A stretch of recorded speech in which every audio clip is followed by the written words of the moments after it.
liền cho người mua cũng một ông rồi hô ấy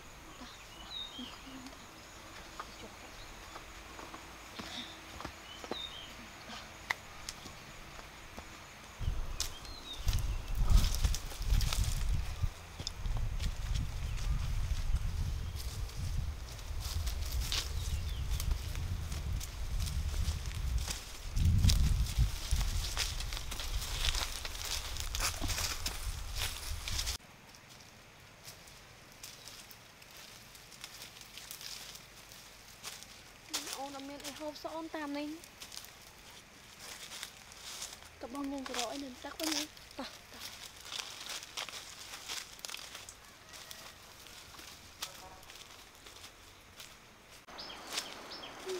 tắm có mình miếng ổn luôn chạy đo tắc trâu nó tắc máu mà ta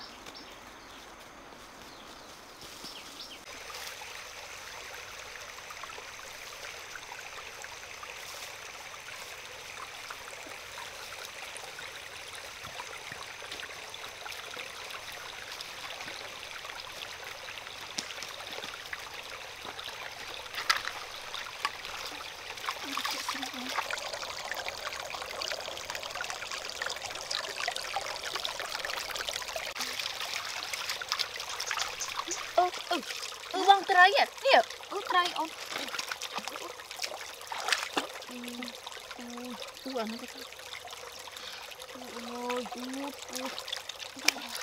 ôi tắc sọ bông ơi trái lá nè trái cánh ôn bông ơi thì cầm này nè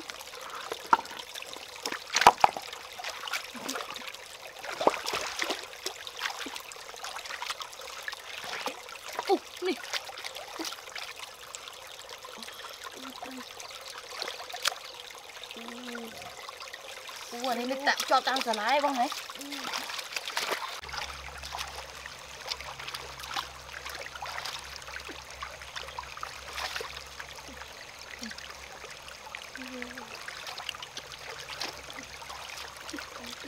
tôi tập rọ không có gì làm mà tự chụp chạy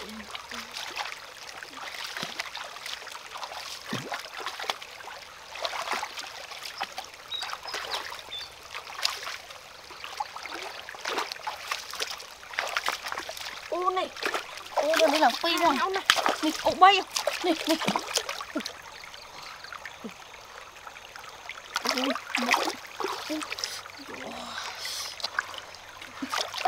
mua chuyện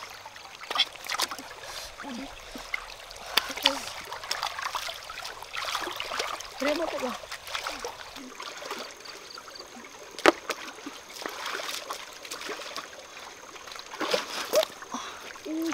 này bông lên nó cái này này các bạn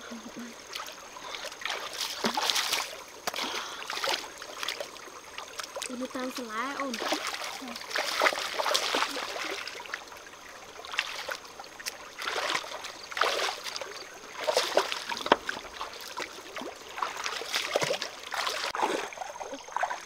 nó bà bông nó đấy nó không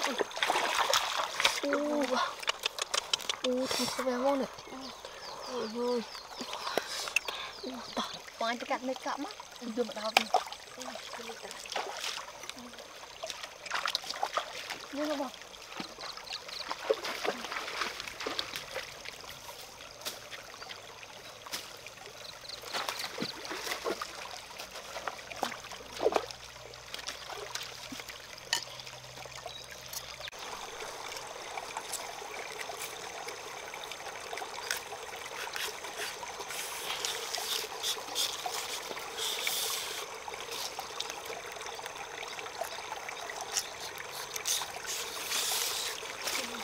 cá bò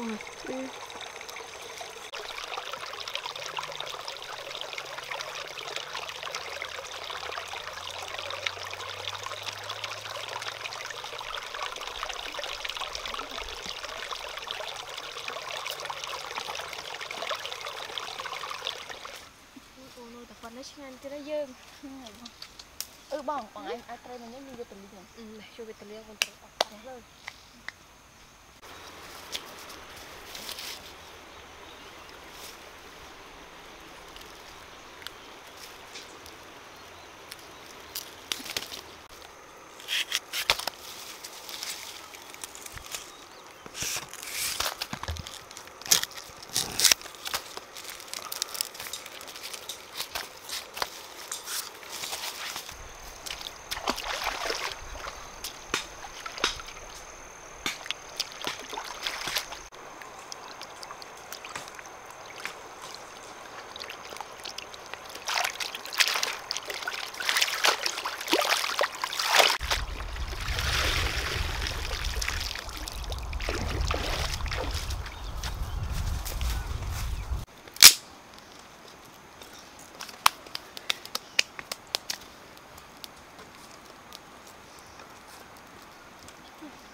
Ôi trời tí cái bông nè.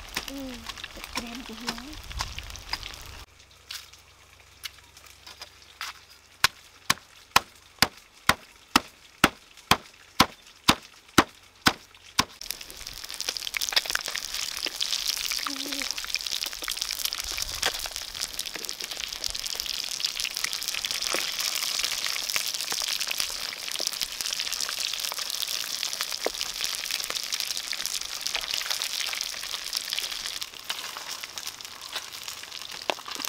Ăn nó ổn.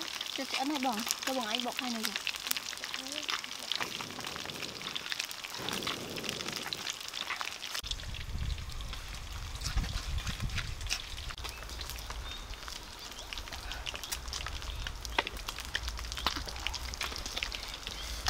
Lần nó ổn. Ăn hết.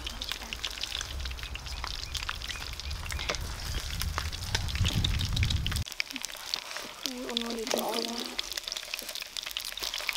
Ngon rồi.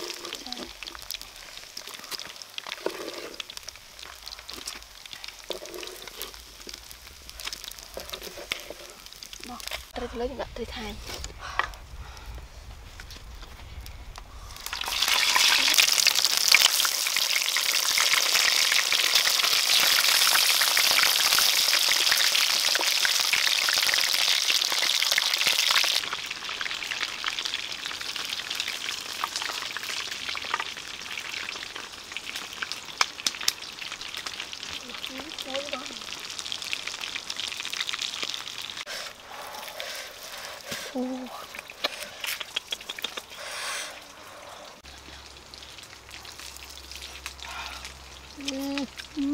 Cái lùng phải ôm. Ngon bông.